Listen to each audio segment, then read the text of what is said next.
What's up, guys? So today I want to talk about something that's not super great. I'll leave a link down below, but I got the brand new Pixel Buds Pro the day they come out. I pre-ordered them and they showed up on time. I was really excited when I got them. So I got these because one, I have a Pixel. At the time I had a 6 Pro, now I have a 7 Pro, and I've really enjoyed my Pixel and wanted to get more of the Google experience, but my first set of buds died on me one day.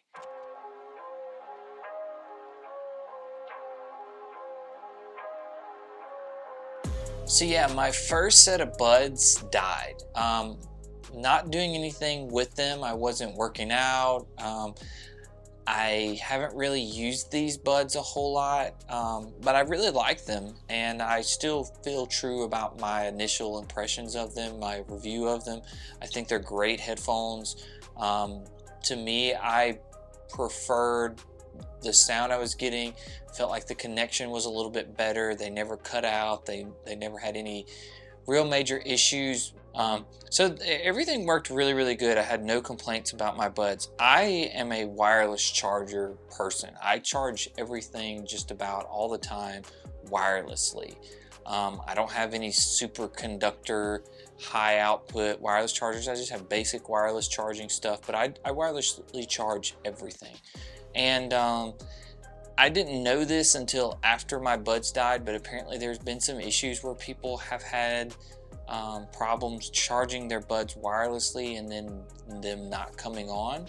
So I thought maybe that was the issue, that I had maybe put these on wireless charge and maybe they didn't charge. So I plugged them in, no lights on.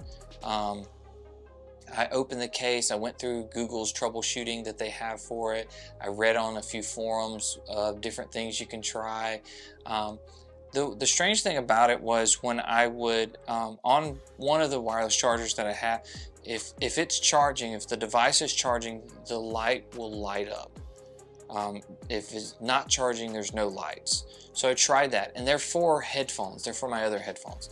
I tried that. I saw the light coming on. I left it overnight, thinking maybe it just needed to charge. It didn't work. I plugged these in for several hours. Couldn't get anything to happen out of it. And what these were actually doing was I was wirelessly charging them maybe for about 30-45 minutes one day, and then I needed the wireless charger for one of my phones, so I just took it off the charger and put the phone on there and didn't think anything about it. So I thought maybe they had just really died and went to like a deep sleep mode. So I tried different charger cables, I tried different charger blocks, I tried wirelessly charging, I tried all the troubleshooting I could think of. Wired charger plugged in overnight, wirelessly charged overnight, nothing worked. So I reached out and I contacted Google, great customer service, called them, and they were processing my case and everything. I was like, fantastic.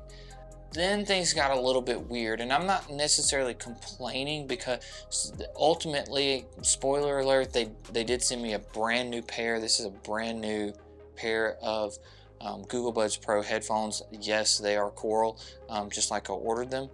Brand new in the box, never opened box, brand new box, not a refurb or anything like that, brand spanking new. And I'm thankful for that, because I don't think a lot of companies would have done that after you've had some headphones for a few weeks. But the problem was I get on this phone call and I kind of give my whole story about what happened, when it happened. They're asking what activities was I doing. I was like, no activities. It was just literally laying on my desk. I had charged them for about 30 minutes, moved them over, picked them up the next day, and they didn't work. And it just seemed like this whole process, both on the phone and then later on down the line through emails, people were just kind of like not understanding. Like, these didn't just die on me while I was using them. They just quit working out of nowhere. They weren't damaged. They were perfectly fine. Like I said, I'd barely used them. I'd not really done any kind of extraneous workouts where I sweat really hard or got caught in the rain, or they didn't fall in a bucket of water, or nothing like that. They weren't damaged. I wasn't hard on them. I wasn't taking them in and out of bags and tossing them around and that sort of thing. I mean, I just kind of would use them for an hour or two sometimes, and then put them back in, charge them up, or sometimes I wouldn't charge them. Most of the time they had plenty of battery and I never had to charge them.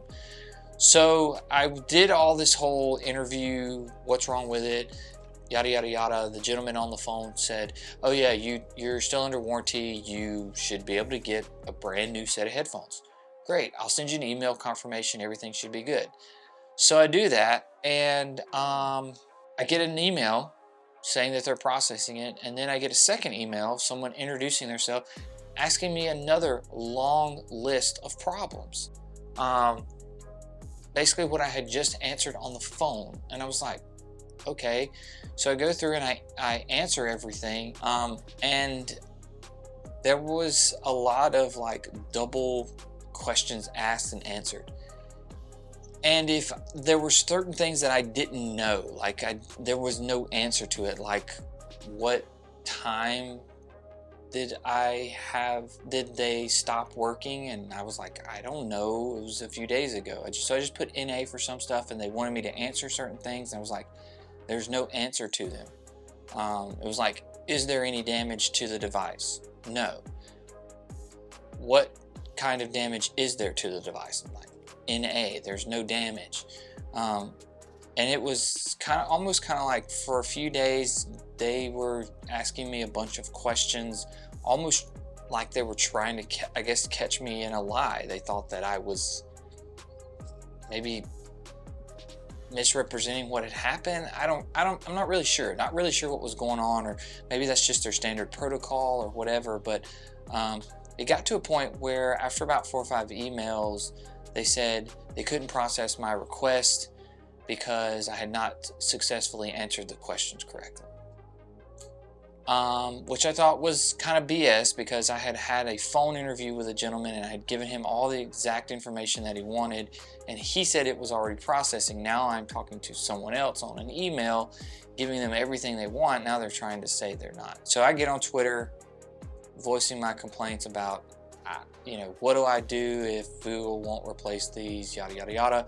Luckily they reached out to me there, and I started messaging Google on Twitter, and everything went fine from there. The overall process, 1 being absolutely terrible, I'd never buy another Google process, 10 being they're the best company in the world and I would sell everything I own to buy Google, I would say was probably about a 7, maybe a 6.5, because I didn't understand why someone would spend 30 to 45 minutes on the phone asking me a bunch of information, and just for me to have to resubmit it on an email to someone else. And then I don't understand why someone would say, yes, you qualify, I'll send you your confirmation, you'll be able to get some new headphones, and then someone else say, we didn't answer our questions correctly, even though some of the questions didn't apply to my situation. Like there was a time where it was like, what's your company name? Well, I don't have a company, so I didn't order these through a company. It was asking me what the power indicator was showing. Well, they weren't coming on, so I couldn't tell them that. I couldn't tell them what each individual one was power rating was at. I couldn't see anything. They wouldn't connect to the phone. I couldn't pull the app up. There was nothing there. They were dead in the water, and it was just like almost like impossible to tell someone these are completely dead. I can't get a readout on them. And that was not the answer they wanted, or that answer was not sufficient. So I don't know that Google's going to watch this. Maybe this is tainting people that want to buy these headphones. I wouldn't. These are fantastic headphones, and I like them so much that they told me that I could get a refund or I could get a new replacement pair of Pixel Buds, and I said I want a replacement. I mean, stuff happens. Electronics break. They're not indestructible items, so all these people that get upset when something has a glitch or a bug or no one else has it and they want to say, well, this phone's trash. No, phone's not trash. Headphones aren't trash. They're electronics. They break. They're not indestructible. They're man-made. They're going to have issues from time to time. It could have gotten damaged in shipping and I just never knew it until weeks later. Stuff like that happens. Everything has a shelf life. Everything is going to deteriorate and break. Nothing is indestructible. So I don't fault them for that. I just wish that if you're going to spend 30 minutes on the phone with someone and they are asking you all these questions that they would input in their system so that I wouldn't have to re-answer them. And also the questionnaire to follow should not be, I guess, as specific about things having to be answered, because if these die and you can't cut them on and they're not connecting to a device, you can't see things like power rating or the lights on it. It's only got one light, the light on it. So all these questions I was being asked, if these are dead, you can't answer them. So I would say Google needs to go through that. Also, and this is not necessarily just a Google thing, but multiple companies I've had issues with stuff and got on Twitter, and their Twitter support was a lot more capable of getting stuff done and helping me versus their actual customer support. I just wanted to kind of share my experience about these. If you're having an issue, I would strongly recommend, believe it or not, maybe reach out to Google, private message them on Twitter. I like these headphones still. I would buy them again and again and again and again. And I would highly recommend them still, even though they died. I know that a lot of people typically have issues with things and they go, I never want another pair of those. Mine died, they sucked, and they just automatically write them off. I wouldn't do that. They're good enough to keep, they're good enough to reorder, they're good enough to get a replacement. So just wanted to throw that out there and let you know, little hiccup in the Pixel Buds Pro ecosystem, but decent customer service. I think they could get better. I don't think that this is an issue with these. I think so far I'm the only person, I was the only person online that mine would not come back on at all. Other people had fixes and reset theirs or whatever, and it was no big deal, and that kind of stuff just happens typically. But yeah, second pair, second time's a charm, right? But yeah, I still like these buds, and if you're considering, after they've been out for a little while, if you should get some, absolutely. So that's all for me for now. We'll see you next time.